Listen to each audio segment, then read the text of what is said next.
Alejandro Pantoja's first title defense has been booked against Brandon Royval and is going to take place on the same card as Leon Edwards versus Colby Covington, which is UFC 296. But we did also get an announcement recently that is Yuri Prochazka versus Alex Pereira for UFC 295. I have made separate videos for all three of these massive fights, but in this one I'm going to be talking about Pantoja versus Royval in a rematch. But the first thing I'm going to say is I am glad that we're getting a fresh matchup at the top. I have seen Brandon Moreno get, 6 or 7 title fights in his last few fights. It has got a little bit extreme. I do want to see Brandon Moreno at least fight one contender before getting another rematch, because at the end of the day, I don't think Brandon Moreno ever defended the belt as the champion. Now, I'm not really the biggest fans of champions gets instant rematches unless they have defended the belt multiple times. And in Brandon Moreno's case, although he is a big name, he just hasn't done that. And he has had so many opportunities, so I'm glad that somebody else is going to get the opportunity. And although this isn't the most original matchup to make, this is the second time that these two are fighting. This is the most exciting matchup to make. I mean, I couldn't contain my excitement for this fight for too long. If you haven't watched the first fight, please do. It is a good fight, and it is actually a lot more competitive than I remember, because if you do look at it on paper, Pantoja comes in as the favorite. He comes in as the number 3 ranked guy at the time. Royval was ranked 6 at the time, and Pantoja wins it by second round submission relatively early in that round.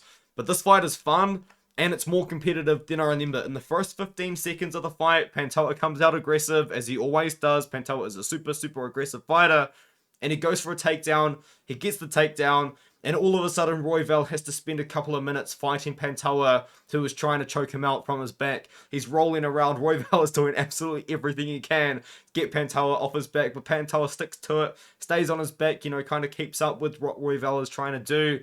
And then Royval gets like a knee bar or an ankle lock or something like that. The commentators were talking about how it was transitioning into different things. As someone who isn't really a grappler myself, I didn't quite understand what was going on, but one thing I can tell you for sure is Royval was ended up attacking the leg of Pantoja, but it didn't look like it was in too deep, and Pantoja was able to work his way out of it. And then they stand up. Pantoja kind of scrambles out of it, and then they get onto the feet.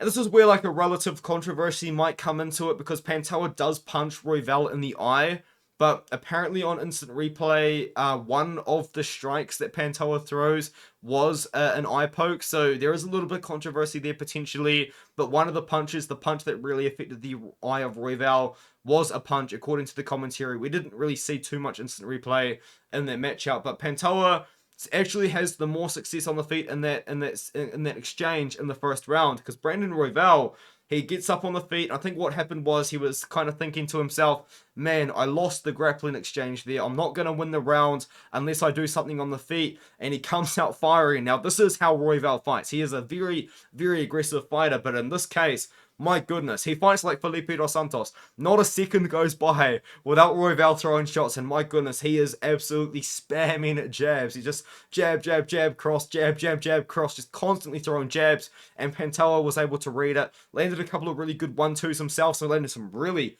nice right hands on Royval in that first round as well. Pantoja wins round 1 for sure. Round 2 starts off. They come out firing again. I mean, this is going to be a good fight. They come out scrapping, and then Pantoja gets the back of Royval, chokes him out pretty early on into the second round. This fight, yes, I did just bring up the original fight, and normally I wouldn't do that, but the thing is, this is only 2 years away from that original fight. That fight happened in 2021, when it was talking about Pantoja beating Moreno in the past. We're talking about a long time ago. I think he beat Moreno in the past in 2018 and 2016, so a lot had changed then. And one thing I will say is a lot has changed since in this matchup too. Royval and Pantoja have both gotten better at fighting. I think Pantoja has made a lot of improvements, and yes, I will say that Pantoja was my pick against Brandon Moreno. I thought that Pantoja was going to go out there, be super aggressive, crowd Moreno, get the takedowns and out-grapple him, and that is what happened. I do understand it was a split decision, and one thing I will say is I do understand that it was a close fight, but I was one of the big advocates for Pantoja getting that decision, because a lot of people were crying about it. They were so mad that their favorite fighter, Brandon Moreno, didn't win. But I do want to kind of put it down to that, because I have gone back and I have watched the fight. I have looked into it. Originally, I did have it for 1 Pantoja. One thing I want to say is I disagree with that scorecard now. I think it's 3-2 Pantoja, and I think it's 3-2 Pantoja relatively clear in that Brandon Moreno fight. I just don't see how you can give Alejandro Pantoja, you can give Brandon Moreno 3 rounds in that matchup. I think Pantoja won 3 rounds clearly, and the fact that I did give Pantoja a 4th round, maybe it was a little bit of bias because I picked him as an underdog and people hated that pick at the time. I gave him 4 rounds. I think it's 3 rounds to 2 for Pantoja. I don't think he can give 3 rounds to Moreno whatsoever. And it was the 3rd time that he had beaten him. 2nd time in professional MMA. The first one was an exhibition. But people were mad about that decision, man. People didn't like it. People don't like Pantoja. But I think what it came down to was the fact that people just did not know who Alejandro Pantoja was.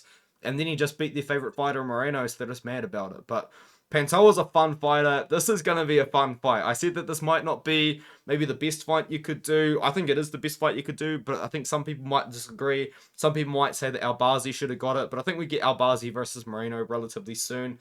But this is going to be fun. I'm going to pick Pantoja. Pantoja is my pick. I think Pantoja probably submits for it Brandon Royval again in the 3rd round. But to really get into the breakdown, I do apologize that it's taken me 6 minutes to really get into it.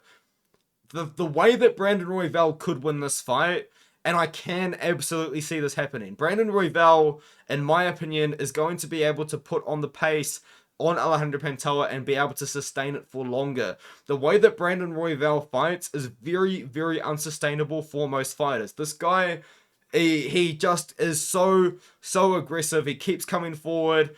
He's super aggressive on the feet, constantly throwing stuff, and when it gets down to the ground, he's always working. He always makes his opponent work when he's on the ground, even when he has to defend. In that first fight, I will bring it up again, he was rolling around, he was kicking away, he was just trying everything he can to get Pantoja off him, and Pantoja had to work to stay on Brandon Moreno's back at that time in the first round, and you could see that Pantoja was kind of showing some signs of slowing down, and Royval was not. This is Royval's pace. This is what he does.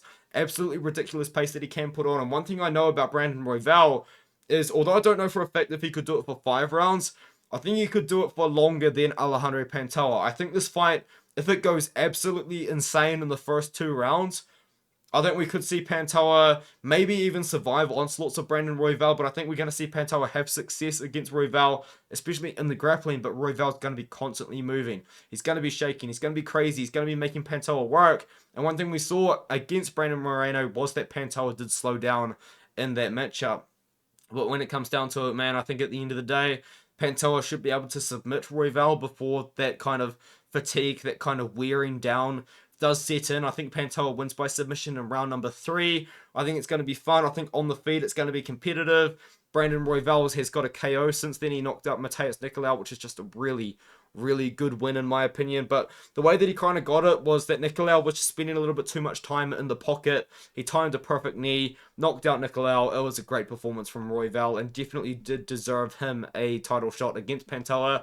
But I think we see Pantoja get a defense. I mean, at the end of the day, Pantoja is almost 34 years old at 125. This is not a weight class where the majority of the ranking fighters are older. This is definitely a young man's division, so maybe we see Pantoja slow down eventually, but he's not showing any signs of slowing down. He just become the champion. Pantoja is a great fighter. I really like him. I think he does submit Brandon Royval in 3 rounds. On the feet, he can land the bombs. He can kind of keep up with Brandon Royval, and I think what we can see is Pantoja just get the takedowns again like he did in the first fight, and get the grappling going and have a lot of success. Kind of just dominating in top position, kind of just making Royval work to try and get away from him, and although it is going to wear on Pantoja, I think it will wear on Brandon Royval eventually, and eventually something's going to click, and we're going to see Pantoja get the submission in round number 3. Could I see earlier finishes from both? Could I see this fight ended in the first round? Not a lot of title fights do. Either way, yes, I could see it ending in the 2nd. I could see it ending in the 3rd. One thing I don't see is it going the distance. This fight ain't going the distance, guys. It's going to be a good one. I think Pantoja wins by finish within 3 rounds by submission. So that is my pick. Give me Pantoja to get his first title defense.